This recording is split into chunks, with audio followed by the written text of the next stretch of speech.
You woke up on the wrong side of the bed. You were looking for your shoes, but instead you found a hammer. You walked downstairs because it was the middle of the night and you heard a creak at the door. You opened it up to find 5 people standing there, ready to mug you. Welcome to the Sidebar.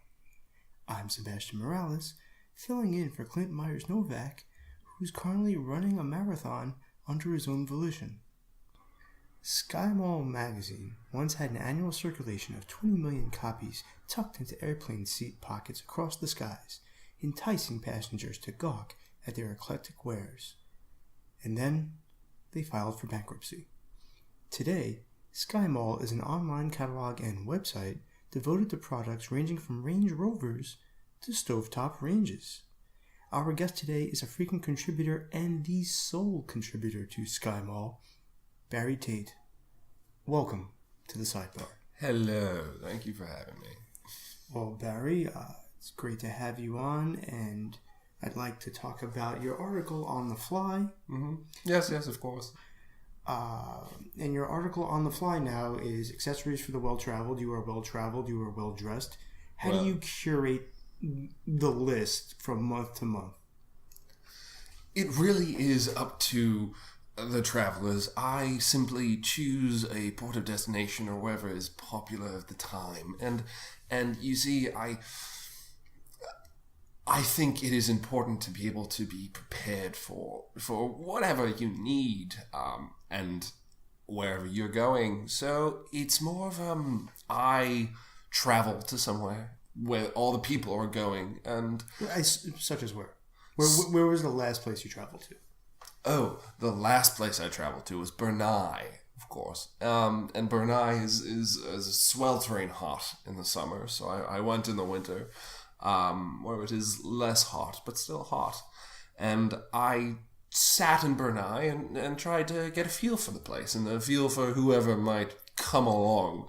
And one of the things I did in Brunei is I went to the marketplace, and I looked at all the people in the market, and I just thought, what am I missing at this moment?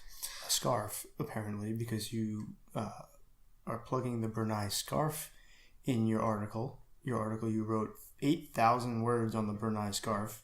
It is of the best hand-woven material, this scarf. It is one of a kind, and it only can be gotten in Brunei, and therefore you need it when you go to Brunei. Now, what separates the Brunei scarf from a traditional scarf? Because you obviously don't wrap it around your neck. No. You wrap it around your legs. Wrap it around your legs, and it's made of a very strange material. I shouldn't say strange material, foreign material to the States. Yes. And you had a difficult time getting your example through customs. Mm-hmm. Well, you see, coconut spittle, which is coconut that has been eaten by the people of Brunei and then spit back out and then woven into these scarves. It's very hard in order to get that through customs, because most U.S. customs agents don't accept regurgitated foods as something that is to be announced, you know. I totally agree. I know the Kope Luwak coffee is eaten by the Asian palm civet, and I don't know if you're familiar with that at all, but the digestive properties inside of the civet turn the coffee beans, ferment them, I believe, and it's the most expensive cup of coffee in the world. And the Brunei scarf is made in a similar method. There's the spit method, and there's the for lack of a better term, the shit method. Mm-hmm. Explain the difference.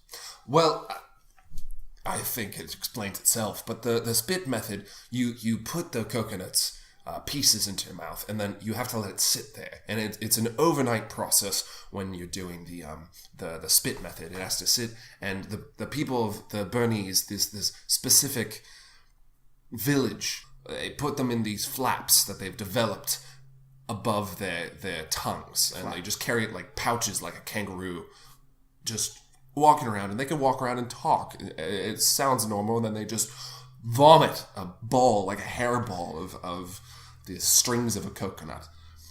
And of course the shit method takes it's fast actually, it only takes about 10 hours, and they just eat it, and it goes right through. And the difference between them is the spit method is a bit stretchier, And the shit method is more solid, and it has the nutrients from the body and sticks together better. So it really is, I'd say the shit method is for cold weather and the spit method's for warmer.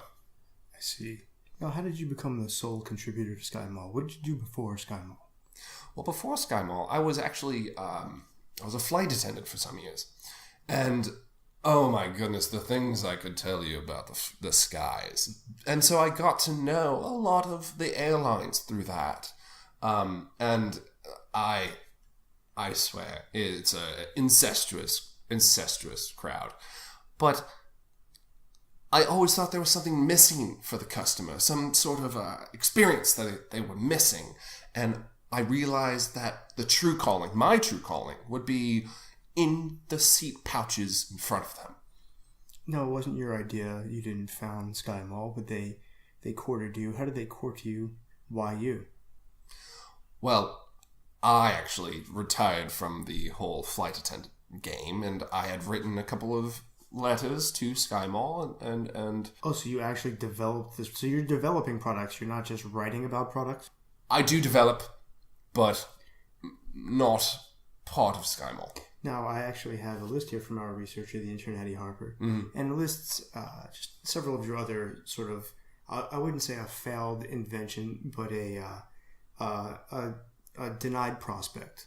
Mm-hmm. This is a caffeinated bowling ball. Now, how did you come up with this idea? Now, this is the sort of thing that one needs when one is looking for fun.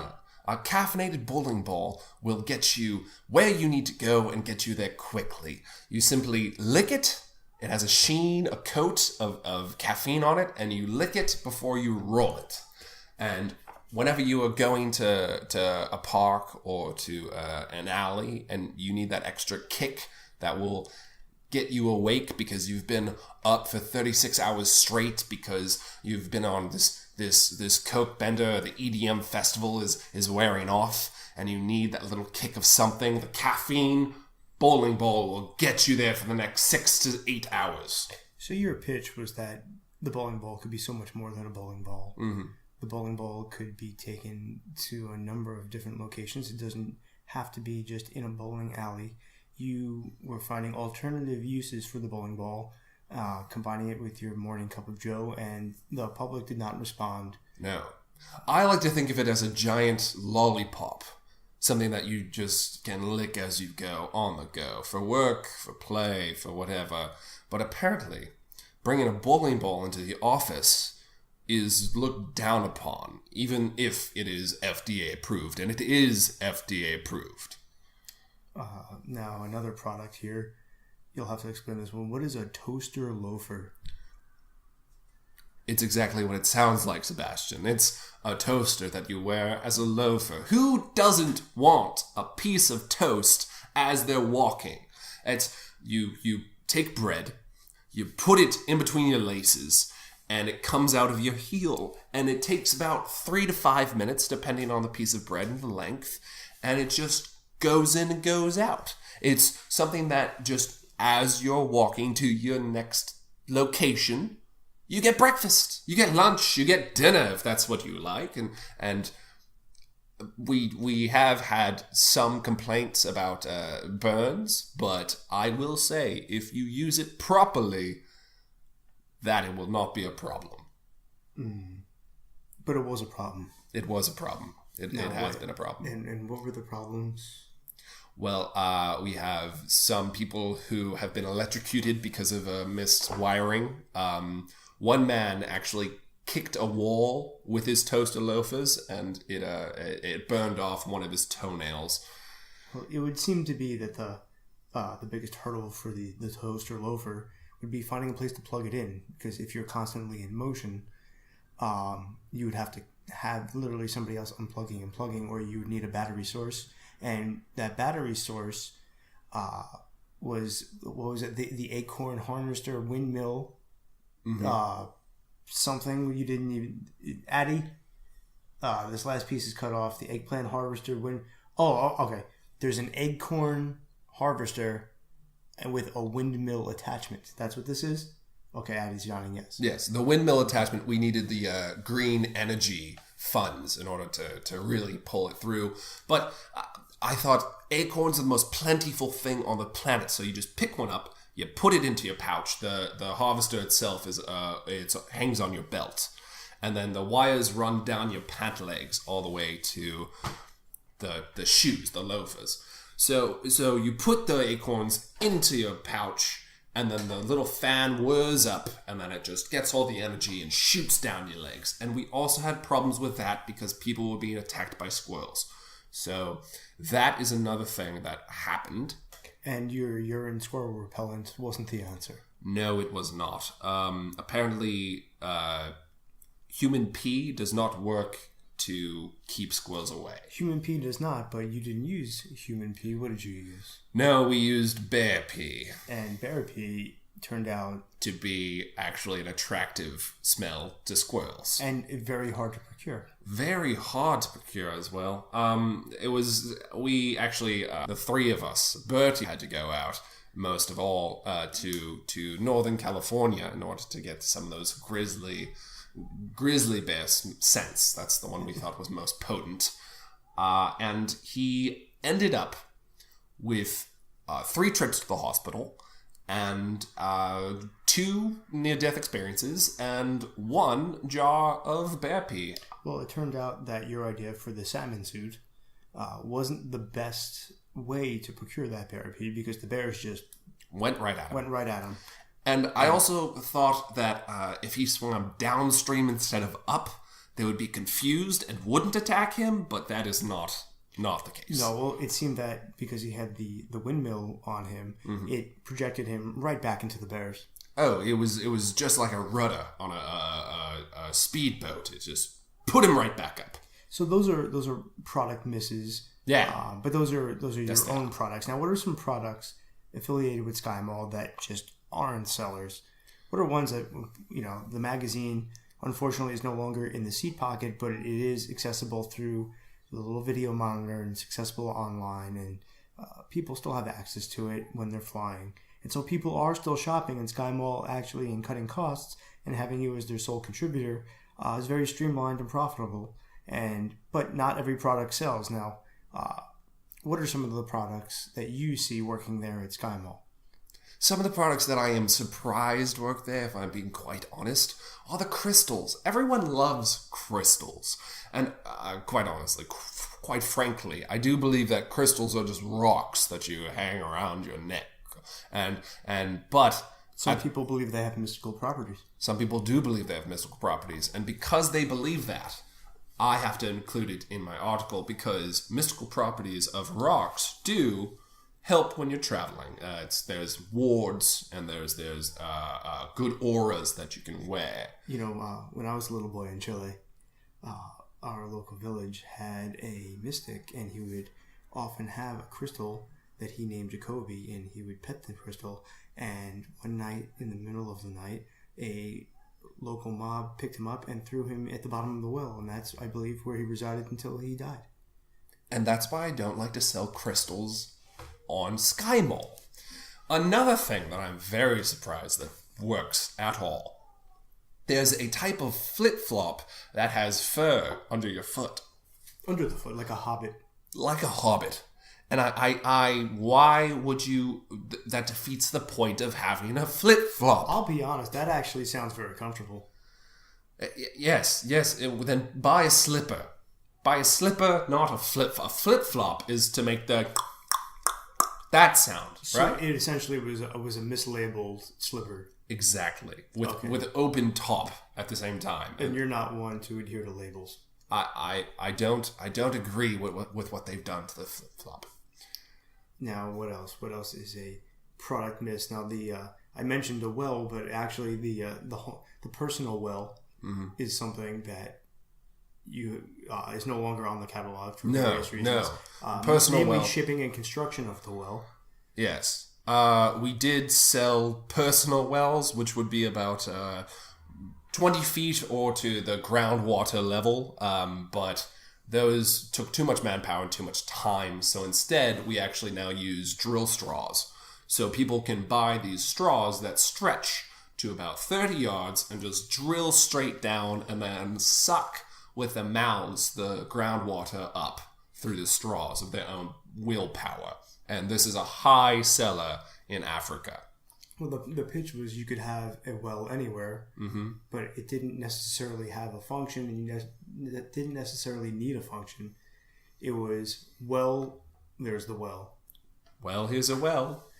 And I think people didn't understand what we were trying to do, and people are lazy by nature. Another thing, actually, that missed that I thought would be a big hit.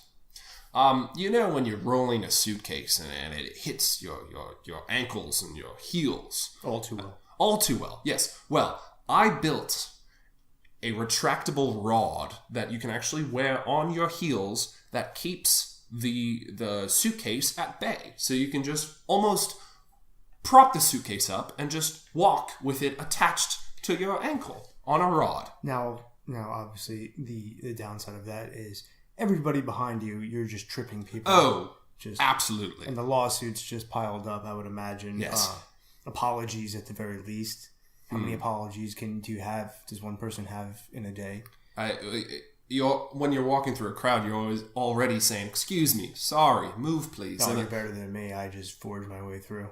But I think that the main lesson learned from all of our failures and our achievements are that people want to be comfortable, but also want to be carried through life. They want to be pampered. And so something as inconvenient as considering your personal space to be 3 more inches out, it's too much to bear. Now, you went to graduate school in Cambridge, and I only bring this up because for our listeners, it doesn't matter how educated you are, failure is coming. And failure is inevitable. And I would say 8 out of 10 times if you're developing a product, that product is going to fail. And you've listed products that you developed that failed, and you've written about products that have failed. Now, tell me about some of the products that you thought were going to fail, but then succeeded. The slip and slide on the go. I did not think that would be a hit. I honestly thought that would get many people injured and that would get many people sued, but it's simply, it's a top with a bucket of oily water that you just spill out. And well, yes, and the reason why you believed and many believed it wouldn't succeed was because it's on the go, you need a stop wall. Yes. And that stop wall was made of iron, and it was very heavy to transport. But these things sold how many units in the first week? 10,000? 10,000 in the first week. And it became actually a very popular thing to do called ironboarding, where you would run a friend as fast as you can down the slide into the wall. And people got gravely injured. Gravely injured. So there were injuries, but no lawsuits. Because in good spirits, always. Thank you letters poured in. Mm-hmm. Thank you for teaching my son a lesson about life. It turned into a life lesson, the slip and slide with the steel, with the iron wall. We even saved a couple of marriages. Well, I say steel, you have a steel version as well. Yes, we do. Right. And we call it the Steely Dam. There's the Steely Dam, and then there's the Game of Thrones, the Iron Wall, endorsed. And I believe it was featured in season 3 of Fuller House on Netflix. And Danny Tanner, he shattered his jaw. Oh, blew it right open. Right open. Now he just looks like the Scream. I think it's an improvement. I do too. Now, in the September article of On the Fly, you wrote about accessorizing your man bun. Yes. Your man bun in you. Where not to wear your man bun and when to leave it home. Mm-hmm. Now, you lost your man bun. You used to have one. I know. And it just felt so passé at a moment. I had to get rid of it because once everyone else catches on to a trend, is it really trendy anymore? Yeah. I believe that's the definition of a trend. I believe if nobody catches on, it doesn't become a trend. Well, if you're not on the cutting edge, then are you really trendy? I don't know. You tell me. I wear khakis. Oh, I'll have you know that our highest selling item on Skymall is cargo shorts. So you, my friend, are right in there. Let's bring it back a second. What is the future of Skymall? Now, Skymall, it was a print publication and people like to thumb through it. And one of my fondest memories of Skymall is opening it up and having an old scabby Band-Aid just fall out of page 96 onto my lap. And that's where I discovered a really great Weber grill that I grill all my meat on in my backyard. A tetanus shot later, and there it was. Now, people don't have the luxury, or future generations won't even know about some of the adversity you have to overcome when you just open up a public magazine that's been rifled through by hundreds of little sticky hands. So many hands. So many diseases you don't know. So many sauces. I think, barbecue on page 12, Cool Ranch on page 44. So now you're relegated to the internet. But what is the future of Skymall? Are they going to bring back trends, as are very cyclical? Yes, fashion is on a 20-year cycle. Whatever was hot 20 years ago is coming back. And I believe if you wear the same clothes for 20 years, you will be on the cutting edge once more. Don't do that, but you could. It is an interesting question, though. One that all print is having to deal with. What is the future of print? Magazines, newspapers, books even. Everyone is going to the virtual. And so I do believe that the future of Skymall will stay virtual, but I think it's going to have to be a little more creative. So Skymall, I suggest that Skymall becomes bite-sized, literal bites of information that we send out in email and encrypt onto everyone's email so that when they click on an image, it builds it one frame at a time, one byte at a time on the computers. And so one day you turn on your computer and there's an entire magazine just on your computer and you don't know where it came from, but you know that you need it because you are traveling that week to Toronto and you don't have any of the accessories and you need those fuzzy slippers. I believe that's just the internet. I believe that's just how email works. I think that already exists, Barry. That I don't think so. I think we know it does. I think we can perfect it. I think Skymall can become the first. Here's my question: if the magazines aren't in the seat pockets anymore, why didn't they change their name to Skynet? Why didn't they capitalize on the Terminator robot apocalypse that's inevitable? It's going to happen. We know it's going to happen. We don't know when. It'll come without warning, Barry. But why don't they do that? Why haven't you suggested that? Well, I think it's quite obvious because the branding of Skynet is a little hostile, and so you think it's a copyright issue? I don't think it's a copyright issue. I think if we talked to the whoever has the rights to Terminator today, James Cameron, I'm sure, or Arnold Schwarzenegger, if, you can get him as the spokesman. You could put him. None of that Christian Bale. We don't talk about anything beyond 2, actually. 3 was a stretch, but 3 I'll allow 3. Will you allow 3? I will allow 3. Okay.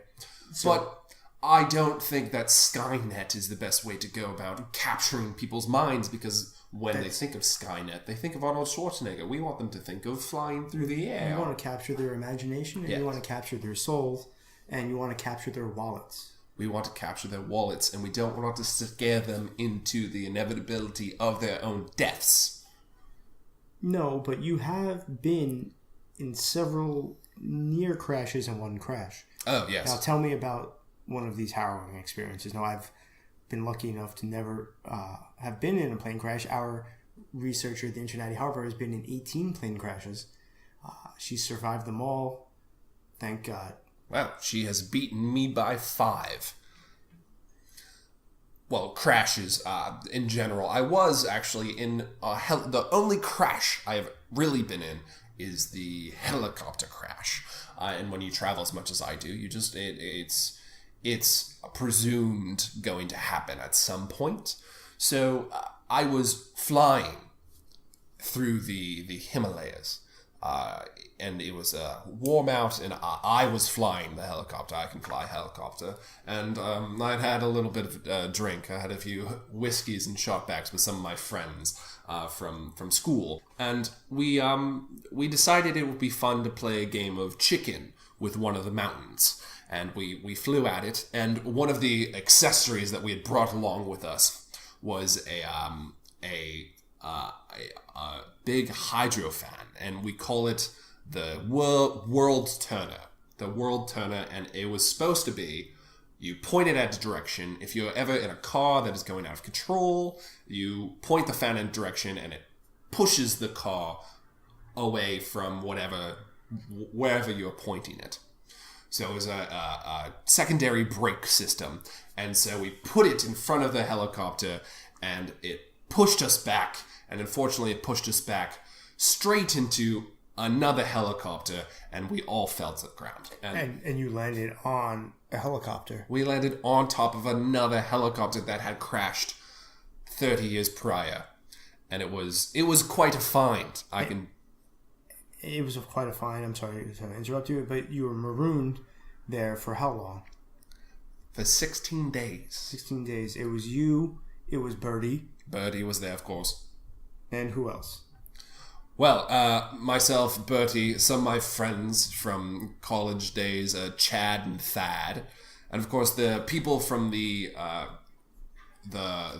helicopter behind us actually was that fellow that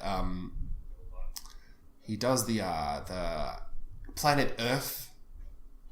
Attenborough. He was there as well. It was one of my personal heroes. He was doing a whole documentary. He saved us, really. He saved you, but you have mentioned before, and he has denied this, that he turned to cannibalism. Attenborough, and he didn't have to. He ate his own, the tip of his pinky before you stopped him and gave him a Nutri-Grain bar. We had many. You guys. We were stocked full. We had planned for 3 weeks out in this helicopter when we were only supposed to take 3 hours. But all of us are very hungry. And he chalks it up to a concussion. Is that he wasn't in his proper state? Oh, he was completely fine. No blood on him at all. He walked away. He even sang us a little tune when he got out of the helicopter. Apparently, he has been in 25 crashes. So I hope one day to live as long as he does. But to crash as many times as he does. Crash as many times as he does is what I mean. But I actually had in my walking purse, I had an accessory which is a round little pebble, which is a caffeinated pebble, and I gave it to Richard. A choking hazard, by the way, and you wound up having to give Sir Richard Attenborough the Heimlich maneuver, which is one of my proudest achievements. And you've saved that pebble. That pebble is... Oh, I still have it, of course. Yeah. I have it at all times within 10 feet of me. And I actually tried to get it turned into a scarf at the Burmese village, but it was too hard for their ample jaw strength. Now, I believe it's known that Attenborough is a choking hazard waiting to happen. Now, I believe chokes on pretty much everything he puts in his mouth, and he needs a choking spotter. And he's always on location, and sometimes your paths cross because you're out researching accessories for the well-traveled, and he is well-traveled. He is essentially your customer base. And that man is just looking at animals all day. He's narrating. He's using his voice. What is he doing out there? Is it lonely for him? Do you think that Skymall in some way is a companion for the well-traveled? Not so much as just a catalog, but a way of living.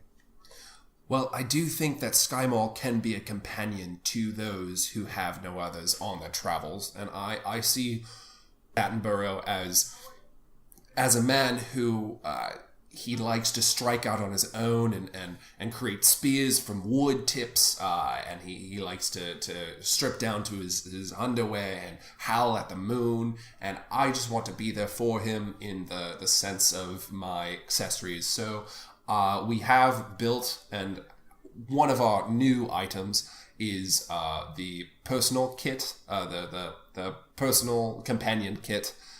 It is a blow-up doll that you can pre-record messages into, and you press a button and it talks back to you. So it gives you a semblance of companionship.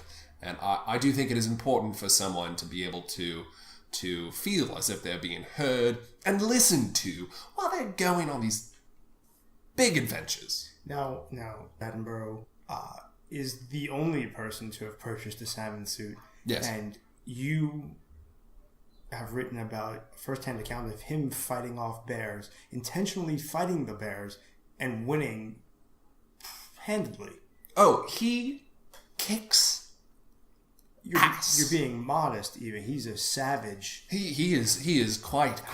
And how old is that man? He is 80s? in his 80s at least, yes. And he walks up. Actually, funny fact. When we went to Northern California to get the bear urine, Sir David Attenborough was there. He bit a bear in the face. He bit a bear in the face, and then he put his finger into the bite hole and started working the bear like a puppet. And it was incredible. The bear just sat there on his knees, and he did an entire ventriloquism routine with this live grizzly bear. Is it true he boxed a zebra in the Sahara? That he what? He boxed a zebra in the Sahara? I believe that he did. What does boxed mean? I said boxed. Oh, boxed. Yes, it's true that he boxed a zebra in the Sahara. The zebra. Have you ever seen a zebra fight? They get on their hind legs and they kick. And Sir David Attenborough actually fought a zebra like a zebra. He got on all fours and he painted himself black and white. He did, but he actually went gazelle style. Mm-hmm. Yes, he pranced over to it, and a gazelle fights with its hind legs. So he actually did a handstand boxing maneuver to the zebra, and he kicked it several times in the face. And it kicked nothing but air. He is so fluid when he fights that nothing can touch him. And I don't know how to put this. He has a challenge that just for himself. Every animal that he narrates, he must fight. Yes. That is a personal mission of him that he's mandated for himself. And I don't know how many animals there are on Earth. There's got to be 1 million animals. More. I mean, he's not boxing insects, but he'll box a roo. He'll box a fox. He'll box a tortoise. What won't Richard Attenborough box? Kittens. But he's boxed a kitten. There's actually a calendar on boxing kittens. There's true. And I must say, my favorite is the December boxing the Christmas kitten. Oh, yes. He really knocked him out of the chimney. Yes, he did. It's funny, there's the kitten coming out of the box as he's boxing the one up through the chimney. That's true. And he also boxed 8 reindeer at once, dressed as Santa Claus, on a snowy rooftop in downtown Abbey. He is quite the man. There is nothing that he will not box. That's true. And he also sends tremendous gifts. Now, he sends you a gift every year, and you post it on your Instagram. And it's him boxing an animal. Now, he was boxing is this an aardvark, Addie? Addie doesn't know. Yes. Addie, you hate? No. You choking? No. Oh, I'm sorry. She's on the phone. Oh. Sorry. Keep at it. Go right ahead. Yes, he was boxing an aardvark. He decided to start this year going alphabetical. And an aardvark would be the first animal on the list. So he's going back down. Because he's so structured. He's so structured. It makes perfect sense. I know. So he's decided he has a list of the animals he has yet to box, and he is going down the list. and I believe every single week he is live casting, boxing another one of the animals. And so next week is an anteater, of course, and then so on and so forth. I believe a beluga whale is at some point in the near future, maybe next month. Now, I have to say my favorite fight, top 5 Attenborough animal fights. Mm-hmm. American eagle. Oh, yes. Alaskan polar bear. Seminole classic. Not quite as good as the sea lion, though. No, that's not my top 5 though. Mm-hmm. It's close. I would say that's top 15 though. Still very good. Yes. Brutal and honest. Yes. Virginian beaver. Mm. Alligator. Oh, that was one for the ages. Versus the gator in the swamps of Florida. I could not look away. And he narrates his own fights. He does. And he doesn't even lose his breath. It sounds as if he were in a studio. He's completely composed. That's what people don't understand, is that he narrates live. Yes, he'll do ADR touch-up in the studio. But when he's fighting, he's narrating the fight as he's fighting. Yes. And to round out my top 5 is the water buffalo. Now, what he did to that buffalo shouldn't even be humanly possible. No. Let alone legal. I don't know how he got inside the buffalo and exploded out. That made no sense. And he was narrating the Yes. entire time. The fact that he went from underneath and didn't come from any of the other sides and just went inside from underneath, he must have gone up through one of the udders or something. I don't know if buffalo has an udder. I imagine it does. That one did that day. And what people don't understand is that not only does he narrate his own animal fights, but he narrates everything in his life. Yes. And I don't know if he's married. I believe he's widowed, but don't quote me on that. We actually, for David Attenborough, and because he has been such a friend of mine throughout the years, we have begun to market the David Attenborough eyeglass and microphone, where you can, if you put it's like a contact, you put it in your eyeball and you see what David Attenborough is seeing at that exact moment. And the microphone actually transmits to an earpiece inside of David Attenborough's ear. I see, but it's only in for a minute. It's almost like being John Malkovich. Yes. Right. So you become, it's being Sir David Attenborough for a minute, and then you get shot out, not on the New Jersey Turnpike, but what's the equivalent in London? Oh, that would be the banks of the Thames. Right. And now there's one animal that Attenborough refuses to fight. That is a Bengal tiger. Oh, does he reverence for a Bengal tiger? Right, and he has a pet. It's not even his pet; it's his partner, his life partner, the Bengal tiger Reggie. And him and Reggie ride around the banks of the Thames and get into adventures. And sometimes you are there to chronicle. You're there to dress them, obviously. Always. Now you also have come out with an animal line that Skymall sells. I found that people like to travel with their animals more often than not because you need that companionship. And so in order to make Skymall more accessible to the normal traveler, we have to come out with something for the animals. So this Bengal tiger has a full, complete regalia of armor, that head to toe, gold-plated, horns coming out the top, and it shoots fire out from its hips, its hind hips. Oh. And you were inspired by He-Man. I was. Masters of the Universe. That is the only thing. That is one of my biggest inspirations. Absolutely. And I'm working on a Skeletor line now, but that is it's a bit trickier, of course. And Sir David Attenborough, what's next for? Let's do this. Let's put Sir David on the back burner. We'll get back to him. He's always in the back of my mind because you're a pilot as well. Yes. And so you've flown an Attenborough mission or two, so as he calls it, to hunt down some of these more obscure animals. But And it really is sort of a special ops mission. Everyone has code signs. You put on face paint and black clothes, and you feel as if you're going into the jungles to fight for freedom and for life. But there's always time for tea. There's always time for tea, and that is one of the things I love about Sir David Attenborough. He is a hoot. He is so much fun. Now, as a former flight attendant, what one thing just bothered you about passengers? Oh, the noise. And what one thing surprised you? Their smiles. Sir David Attenborough, does he have a human zoo? Yes or no? Oh, yes. Barry Tate, thank you so much for being here on the Sidebar. Thank you. This was such a pleasure, and I am going to tell everyone to do it more often.